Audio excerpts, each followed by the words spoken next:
Ya, vamos a ver esta nueva clase que es sobre psicofármacos. Nuevamente vamos a estar centrados en los que actúan sobre la serotonina principalmente.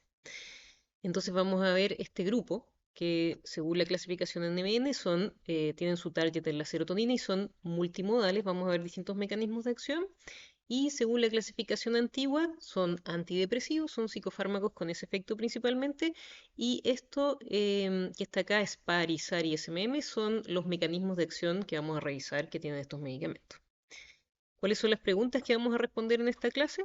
¿Cuáles son estos psicofármacos? ¿Para qué sirven estos psicofármacos? ¿Cómo actúan estos psicofármacos? Y finalmente, ¿qué los diferencia los unos de los otros que me pueda permitir como elegir uno sobre otro para un paciente? Lo primero, ¿cuáles son estos psicofármacos? Entonces acá yo les quiero mostrar esta tablita que está como basada en la NBN, que también ustedes pueden bajar estas tablas que tiene la NBN en su página de internet. Abajito acá está el lugar donde lo pueden encontrar. Entonces, en esta tablita vemos la terminología. La terminología basada en indicación clasificaría estos fármacos como antidepresivos con estos mecanismos de acción que están aquí. ¿Ya?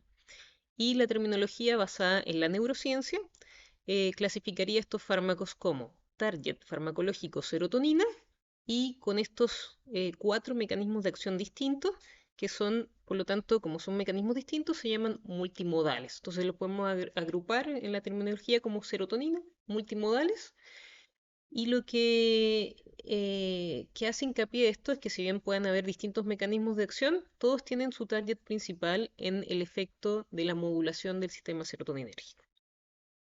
Y acá están cuáles son la buspirona, vilazodona, vortioxetina, la trazodona y la nefazodona.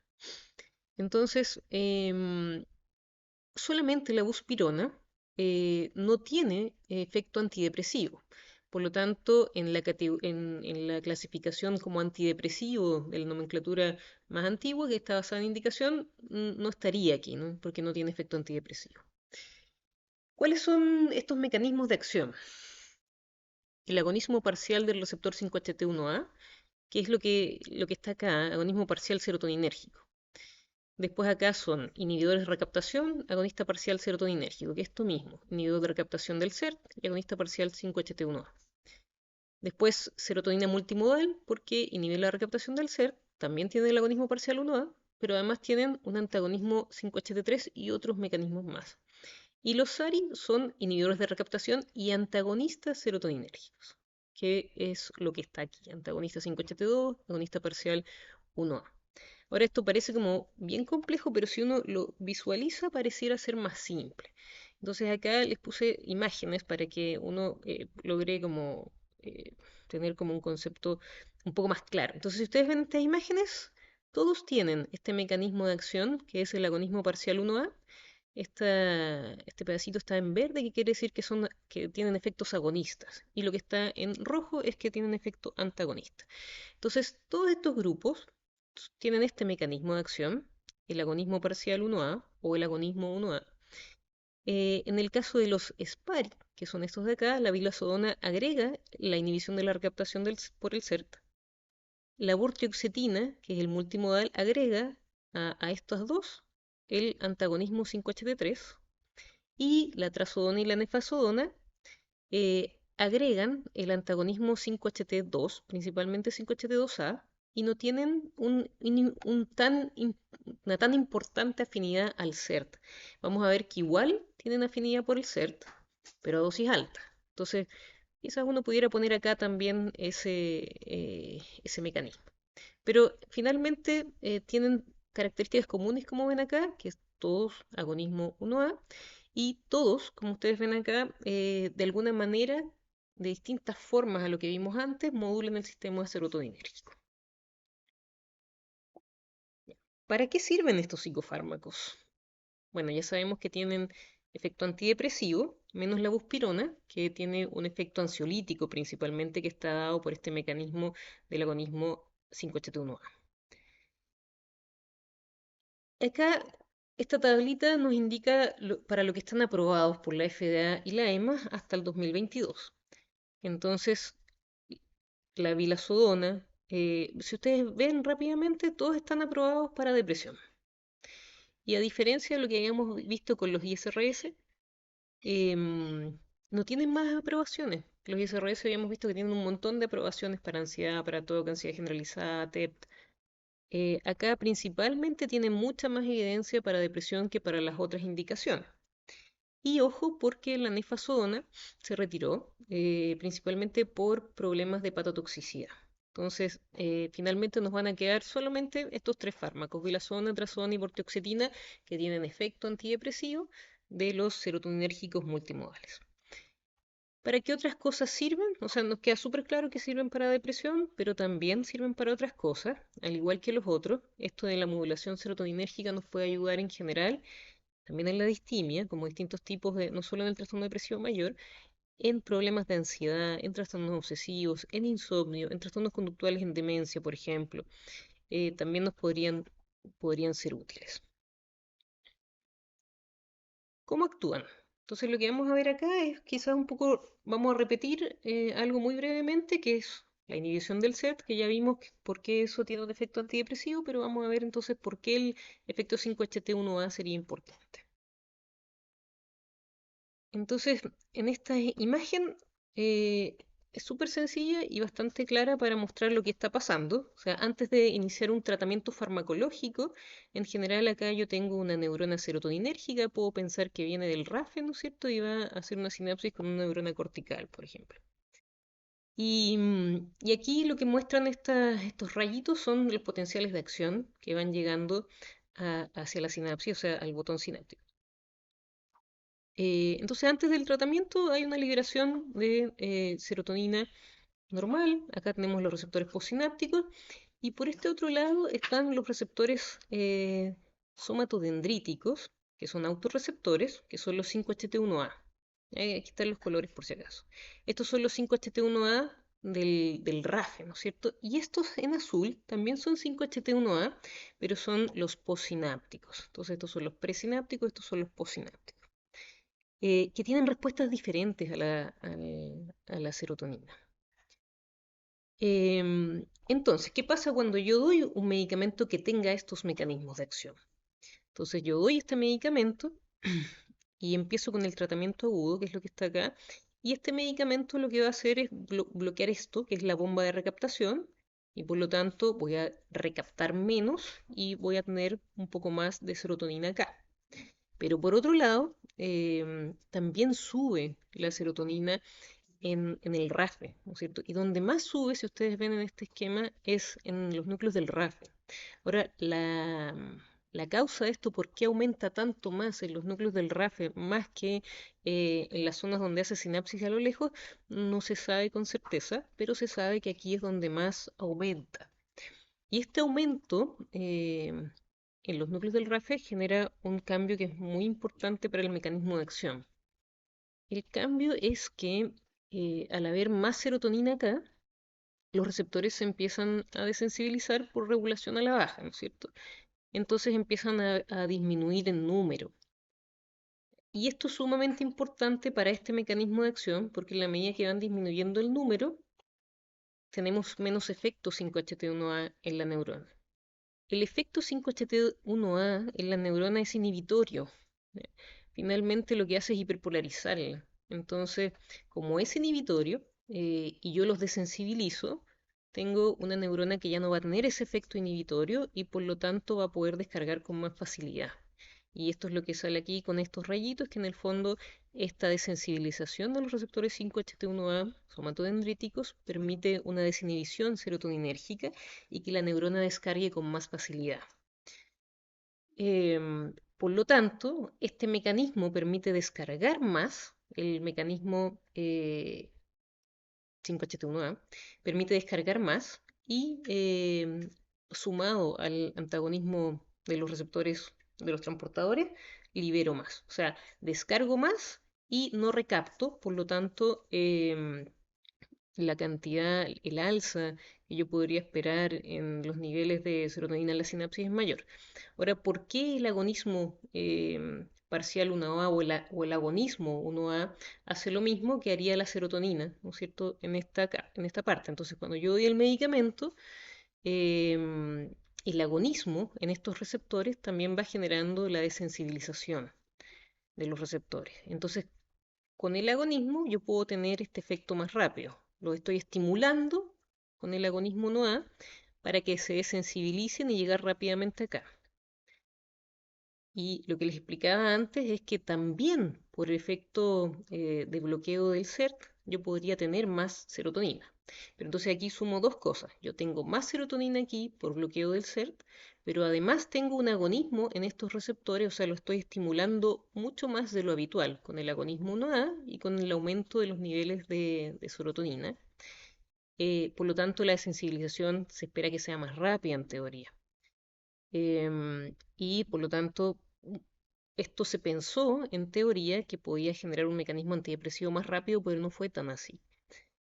Bueno, entonces esos son lo que agrega el agonismo 1A. Agonismo parcial o agonismo completo va a agregar esto de la desensibilización de los receptores somatodendríticos. Y ojo que los receptores posinápticos 1A no les pasa lo mismo, no se sabe por qué.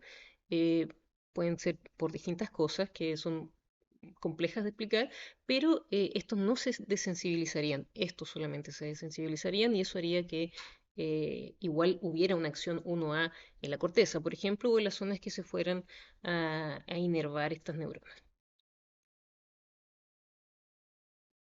Entonces, eso sería lo que agrega el agonismo o agonismo parcial 1A, además del mecanismo que ya conocemos que es de la inhibición de recaptación. ¿Qué los diferencia? Entonces ahora vamos a ver algunas cositas de cada uno de los antidepresivos. Y ojo que todo esto es un resumen, que es como una presentación del fármaco, porque uno podría hablar una clase completa de cada fármaco, pero en resumen vamos a ver algunas características principales de cada uno de estos tres que les presenté. La vilazodona entonces es la que tiene este mecanismo más simple, o sea, lo que vimos recién, estos dos mecanismos de acción. ¿Qué agrega además? O sea, estos dos mecanismos ya sabemos que finalmente lo que hacen es complementar el efecto del aumento de la serotonina en la sinapsis. Em, pero además, no tenemos que olvidar que el agonismo parcial 1A también puede elevar la dopa en algunas zonas del cerebro y eso podría ayudar a que la disfunción sexual que se produce muchas veces por el bloqueo del CERT sea menor. Entonces la vilazodona y los medicamentos que tienen este mecanismo de acción podrían tener un poquitito menos de tendencia a producir, por ejemplo, disfunciones sexuales, o anorgasmia o baja del deseo sexual, que por ejemplo los ISRS. ¿Cuáles son los objetivos primarios de la vilazodona? Bueno, la depresión obviamente y también podría servir para la ansiedad, porque este es un mecanismo que también nos permite disminuir la ansiedad.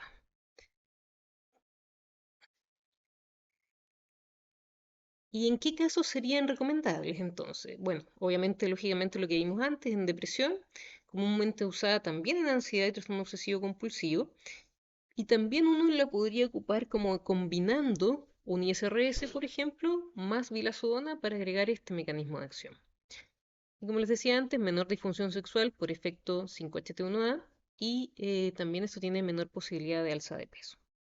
Algunas características farmacocinéticas, que aquí es muy importante con la vilozodona, es administrar con las comidas, porque si no se absorbe muy poquito, se puede reducir la absorción en un 50% si yo no la como, o sea, no me la tomo con comida y en general, ojalá comidas más grasas, como más contundentes. La vida media que tiene es como de 25 horas, por lo tanto me permite darlo una vez al día.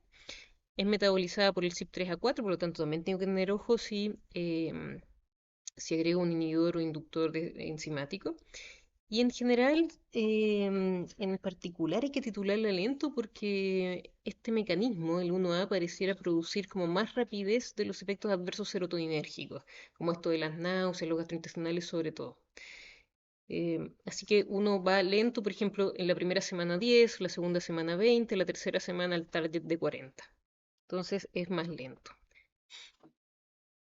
Y los efectos adversos probablemente son muy parecidos a lo que pasa con los ISRS que vimos antes, porque en el fondo estamos hablando de un mecanismo principalmente serotoninérgico. Entonces vamos a ver como efectos adversos, principalmente serotoninérgicos, como las alteraciones gastrointestinales, la posibilidad de producir un síndrome hepático, insomnio o sedación, agitación, temblor, cefalea, vértigo, algunos síntomas autonómicos, hematomas, rara vez sangrado y también alteraciones hidroelectrolíticas. Y la máxima precaución acá, que es algo que no se puede olvidar, es siempre decirle a las personas que lo tomen con las comidas, porque si no es muy posible que no funcione, ¿no es cierto? Porque se va a absorber una muy poca cantidad. Entonces, eso sería lo principal. Em, Ahora, quizás lo malo con la bilasodona es que acá en Chile no la tenemos, por ahora. Vamos a pasar a la vortioxetina. Entonces, la vortioxetina también tiene estos mecanismos que habíamos hablado, el 5-HT1A, el agonismo y el antagonismo del CERT, pero agrega el antagonismo 5-HT3. Entonces, acá podríamos esperar como los mismos efectos, como por ejemplo un fármaco que tenga menos disfunción sexual gracias a esto. También no es, bueno, eso por un lado. Y acá esto es interesante porque agrega un efecto importante que si bien em, puede ayudar en el ánimo, también ayuda en tener un efecto procognitivo. Entonces, esto tiene un efecto en el ánimo principalmente ansiolítico, pero además tendría un efecto procognitivo al yo antagonizar como las neuronas GABA, principalmente los receptores 5-HT3 de las neuronas GABA, que me va a permitir liberar neuronas glutamatérgicas. Entonces, finalmente, eso va a producir un aumento en la transmisión glutamatérgica y al aumentar la transmisión glutamatérgica, aumentarían otros neurotransmisores que son los que están acá: serotonina, noradrenalina, dopa, acetilcolina e histamina. La histamina tiene un efecto de despertar, ¿no es cierto? De estar más atento, de estar más vigil, la acetilcolina en memoria, sobre todo, y en vigilia, la dopamina también tiene esos roles con la noradrenalina, en la concentración, en la atención. Por lo tanto, ese sería hipotéticamente el mecanismo que está asociado con este efecto procognitivo que tendría la vortioxetina. Entonces, tengo una molécula que es un antidepresivo, tiene efecto antidepresivo, que además tendría menos disfunción sexual por este mecanismo y que además lo puedo aprovechar porque tendría un efecto procognitivo. Que eso es eh, muy importante en los trastornos del ánimo donde muchas veces se alteran las capacidades cognitivas. Con menor afinidad se une a otros receptores. Antagonismo 5-HT7, que también le podría dar un efecto procognitivo porque aumenta la serotonina y la noradrenalina, y un agonismo 1B y un antagonismo 1D. El 1D principalmente tiene un efecto, el antagonismo 1D tendría un efecto antinauseoso y antiemético. Pero estos otros que están, si ustedes se fijan, en esta imagen, estos son más chiquititos, esto quiere decir que tienen menor importancia con respecto a estos que son más grandes y que tienen más afinidad. Y acá les puse una tablita que yo encuentro muy útil para que uno entienda más o menos los principales mecanismos. Entonces, la afinidad que tiene por el CERT es la más alta, o sea, acuérdense que mientras más pequeño el número, eso quiere decir que la afinidad es mayor, por lo tanto, la mayor afinidad es inhibir la recaptación del CERT, ¿no es cierto? Entonces ahí tiene un importante mecanismo que nos puede ayudar a este efecto antidepresivo y ansiolítico. Después, en el 5-HT3, entonces aquí podríamos decir que es importante este otro efecto, y después en el 1A, con una afinidad de 15. Y después, si ustedes ven acá, las afinidades son bastante menores por los otros receptores. Entonces, ¿cuáles son los síntomas objetivos primarios de la vortioxetina? Obviamente la depresión, también la ansiedad. ¿Dónde sería más recomendable? Bueno, es evidente que en depresión y ansiedad, pero acá, por ejemplo, podemos aprovechar este efecto procognitivo, entonces sería muy bueno, por ejemplo, en personas con depresión que cursen con problemas cognitivos, o en depresiones geriátricas que muchas veces se ven más deterioradas las funciones cognitivas. También en trastorno de ansiedad generalizada, y lo otro que sería muy bueno esta molécula, que es una de las pocas moléculas, ¿no es cierto?, de los pocos antidepresivos que tiende a producir menos probabilidad de disfunciones sexuales. O sea, tenemos la vilazodona y ahora la vortioxetina. No es que no las produzcan, pero la probabilidad es más baja. También es muy dosis dependiente. Entonces, cuando alguien me dice, chuta, yo quiero usar un antidepresivo, pero no quiero perder el deseo sexual o no poder llegar a un orgasmo, por ejemplo, que es algo frecuente con el uso de los antidepresivos, esta podría ser una alternativa de bastante menor probabilidad de que eso suceda. Y la farmacocinética tiene una vida media larga, se usa una sola vez al día. También otra cosa importante, bueno, lo de la vida media larga ayuda, por ejemplo, a que se pueda usar una sola vez al día y que tenga poca probabilidad de producir síndrome de retiro. Entonces, esa puede ser otra ventaja en el momento de tener el tratamiento. Y la otra cosa muy buena es que no es inhibidor enzimático del CYP, entonces tiene muy poquitas interacciones con respecto a eso. Y eso también puede ser muy bueno en personas que tengan polifarmacia. Por eso también uno piensa, ah, bueno, depresión geriátrica quizás también puede ser un target, porque los adultos mayores tienden a tener más probabilidad de polifarmacia. Y los efectos adversos, nuevamente, van muy de la mano del efecto serotoninérgico, por lo tanto son los mismos que habíamos visto para casi todos los medicamentos que hemos revisado hasta ahora, que son los serotoninérgicos. Entonces aquí yo la podría usar principalmente, es un buen antidepresivo, ¿no es cierto? En una depresión con un componente cognitivo importante o en alguien que tiene un estudiante, por ejemplo, que tiene que mantener un buen rendimiento cognitivo. em, y también alguien que tenga una vida sexual activa y que quiera mantener esa vida sexual activa lo mejor posible.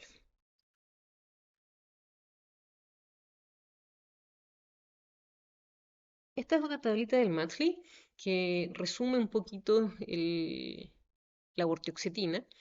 ¿Qué cosas son como interesantes de esta tablita? La dosificación, en general, uno podría partir con 10 miligramos.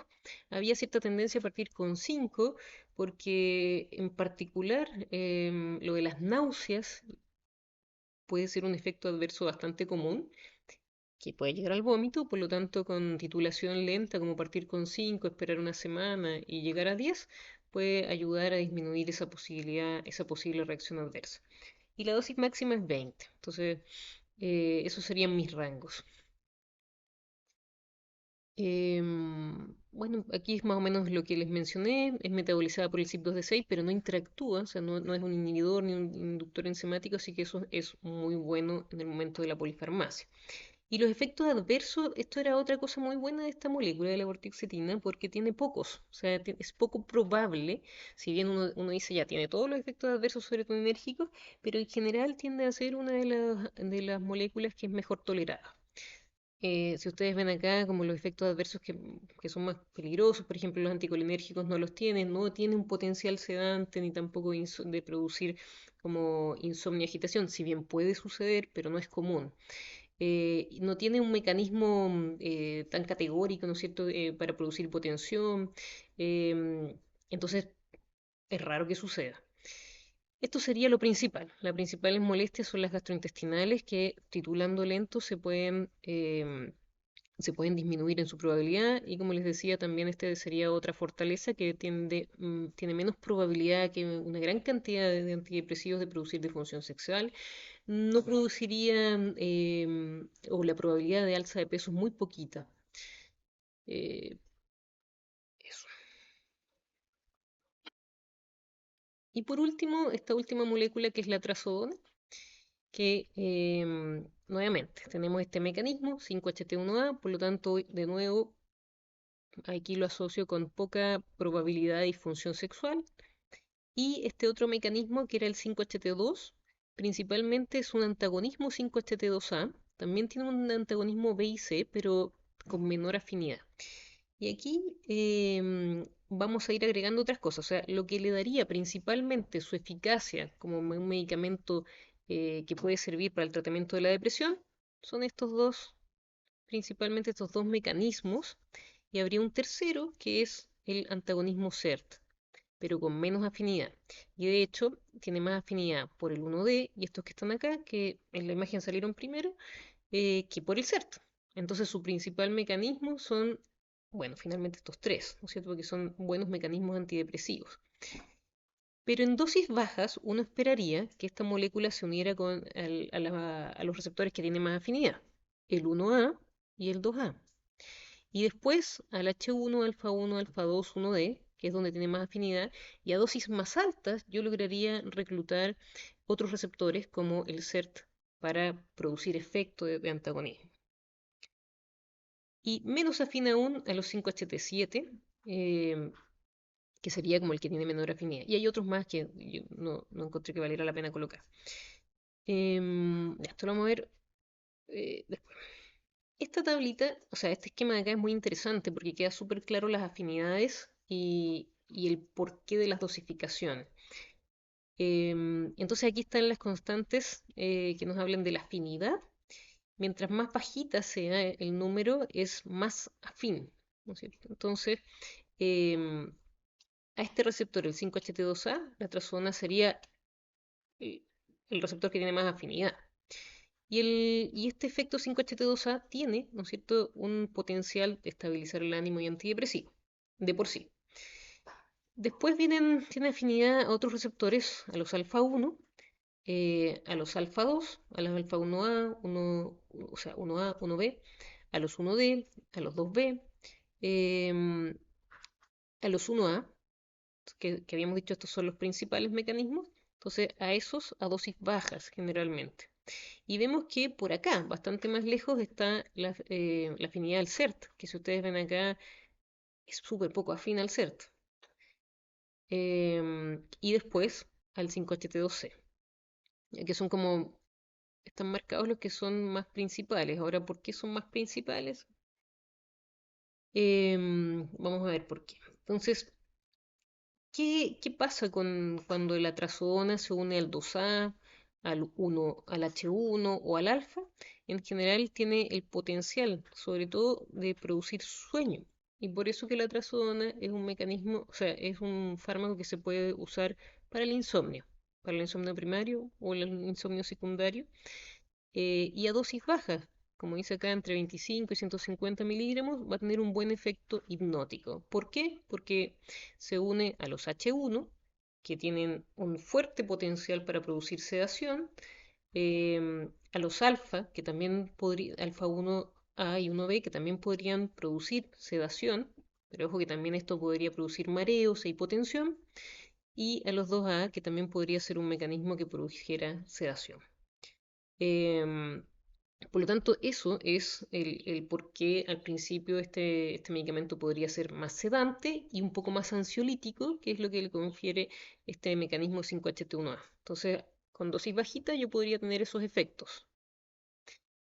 Y para poder reclutar el CERT, que aquí vemos que tiene muy poca afinidad, tendría que usar dosis altas que van entre los 150, o sea, sobre 150 hasta los 600 miligramos. Y ahí yo recién estaría logrando que la trazodona se uniera a algunos transportadores.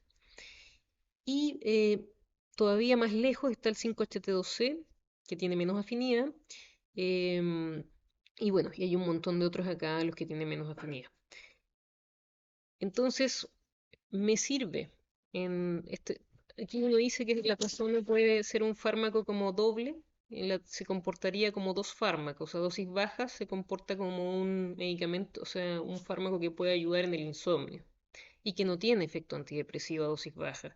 Y a dosis altas yo tendría el efecto antidepresivo, porque reclutaría otros mecanismos de acción.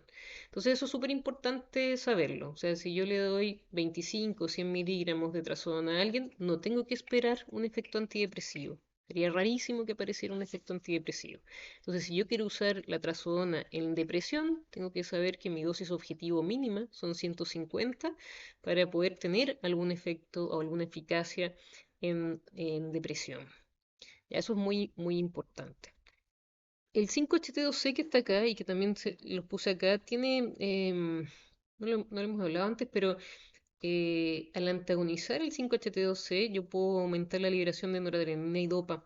Y eso se hace mediado por neuronas GABA, em, donde finalmente eso me permite activar las neuronas que están en el locus coeruleus de noradrenalina y las que están en el área tegmental de dopamina. Entonces, esto también, el 5-HT2C, también podría tener un efecto antidepresivo por aumento de noradrenalina.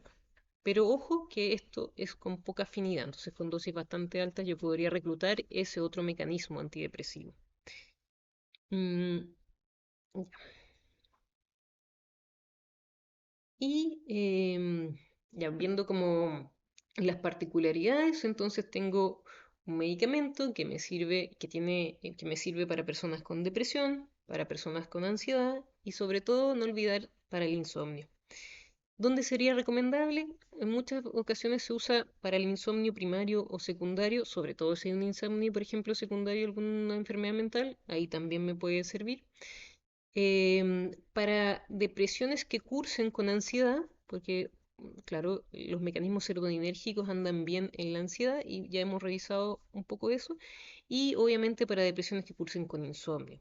También uno lo podría combinar con otro antidepresivo serotoninérgico como un ISRS para poder sumar mecanismos distintos de acción. Entonces ahí yo sumaría el 1A, el 2A, B, C y estos otros mecanismos que me pueden conferir eficacia antidepresiva.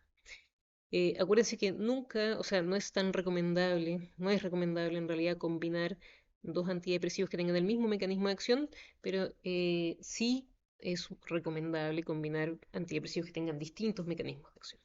Entonces, por ejemplo, si yo tuviera una persona con depresión que está tomando, no sé, sertralina y que está mejor, pero todavía está con insomnio, por ejemplo, podría dar trazodona.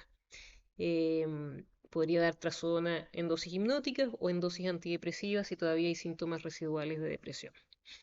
Otra cosa que también, bueno, como les decía antes, también se valora mucho, porque son pocos los antidepresivos que tienen menos probabilidad de producir disfunción sexual, entonces en una persona que quisiera conservar, o sea, yo creo que todas, pero conservarla, poniendo una balanza, por ejemplo, el tema de no tener disfunción sexual, esta podría ser una buena opción. Y lo otro, que la trazodona también se usa bastante en trastornos conductuales en personas con demencia. Se usa, o sea, se puede usar como para el insomnio en personas con demencia y es bastante segura. También se puede usar para agitación o conducta agresiva en personas con demencia. Y también en general está bastante bien recomendada. La farmacocinética es metabolizada por el CYP3A4, entonces ahí tengo que tener ojo. Tiene una vida media bifásica porque tiene un metabolito activo que tiene una vida media de 4 a 9 horas. En general yo podría dar una sola dosis cuando son de liberación inmediata, pero cuando ya voy llegando a dosis de 300 y más, la idea es que la dosis máxima en liberación inmediata sea de 300 y yo divida en dos, si me paso de 300. En el caso de comprimidos de liberación prolongada es distinto.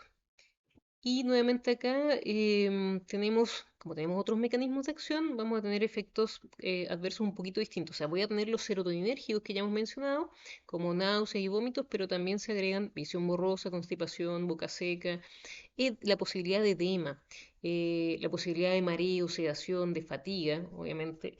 No se la voy a dar, por ejemplo, a una depresión atípica, que ahí yo creo que haría peor.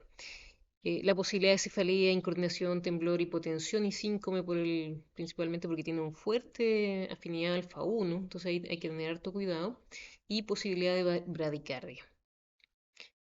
Em, Tiene menos, se le atribuye menos alza de peso, por ejemplo, este sería uno de los pocos fármacos que tiene un efecto eh, como en el sueño, que ayuda a dormir, pero que no da tanto aumento de apetito. Pues hay muchos fármacos que ayudan a dormir, pero que por los mecanismos de acción, principalmente H1, 5-HT2C, dan mucho apetito. Pero este en particular, como tiene poca afinidad por el 5-HT2C y no tanta por el H1, y tiene otros mecanismos que le permiten ser sedante, no tendría ese gran problema que es el temor esto a como a ir subiendo y subiendo de peso. Esto no quiere decir que no lo produzca con ninguna probabilidad, sino que la probabilidad de la alza de peso es más baja que para otros casos. Em, Dentro de las precauciones hay muchas, pero yo quería destacar lo del priapismo. Es raro, es súper raro en realidad, pero claramente puede ser muy grave. Y también, ojo, que puede ser arritmogénica. Acuérdense que los mecanismos del FA1 pueden producir ese tipo de problemas. Y lo último de la trazodona es este cuadrito que es una figura de Stahl que muestra qué pasa cuando me tomo la trazodona. Aquí están las concentraciones plasmáticas y aquí están las horas. Entonces, si yo me la tomo a las 11 de la noche más o menos, me tomo 50 miligramos de la deliberación inmediata, lo que voy a tener es un pic plasmático y después una curva que va bajando, ¿no es cierto? Lo mismo con todas las deliberación inmediata, un pic y después baja, un pic y después baja. Ahora, ¿qué es lo interesante de este gráfico? Que aquí marca el umbral como para producir la concentración mínima que tenga efecto antidepresivo. Entonces, si yo tomo 50 o 75, no voy a llegar a la concentración mínima, o sea, por ejemplo, con 50 no llego. Con 75 miligramos llego, pero muy poquitas horas a tener una concentración que me sirva para tener efecto antidepresivo. Y con 100 miligramos llego, pero no alcanzo a estar como las 24 horas con una concentración plasmática que tenga efecto antidepresivo. Entonces, claro, tendrían que ser más quizás dos dosis o lo que sale acá, que es usar uno de liberación extendida, que en el fondo me permite mantener la curva siempre sobre el nivel plasmático mínimo antidepresivo. Y además, la liberación extendida me permite esto, que yo pueda tener una concentración más alta en la noche, como para aprovechar ese efecto sedante, y ya durante el día vaya bajando siempre arriba de la concentración mínima que necesito para tener el efecto antidepresivo. Eh, Eso podría ser útil. Esto podría ser útil cuando yo necesito dosis altas, ¿no es cierto? Para no tener que dar dos dosis, por ejemplo, una en la mañana y una en la noche, porque igual la de la mañana puede ser que la persona se cede, sino que dar todo en la noche, pero de liberación prolongada. Sería bastante mejor que tener que hacer estas otras cosas, ¿no es cierto? Eso entonces con la trazodona y por último un par de cositas, acordarse en este grupo de antidepresivos que lo ideal acá es que uno se vaya haciendo sus tablitas para poder comparar los antidepresivos y familiarizarse con los mecanismos de acción para entender por qué y cómo el antidepresivo funciona. Em, Aquí es muy importante que uno empiece a pensar en perfiles sintomáticos, en tipos distintos de depresión y pensar para qué me sirve este, cuál es el target específico de este antidepresivo. Por ejemplo, no sé, posvortioxetina en depresiones que cursen con problemas cognitivos, por poner un ejemplo, y así.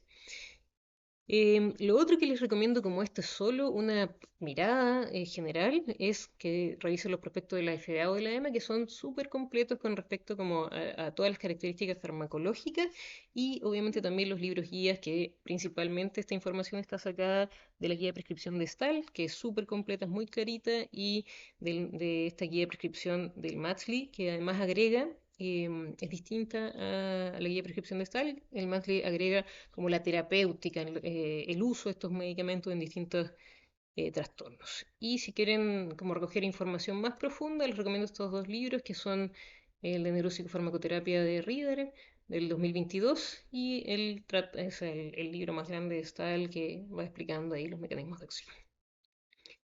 Eso es, pues espero que les sirva y lo puedan aplicar en la práctica clínica. Así que me despido.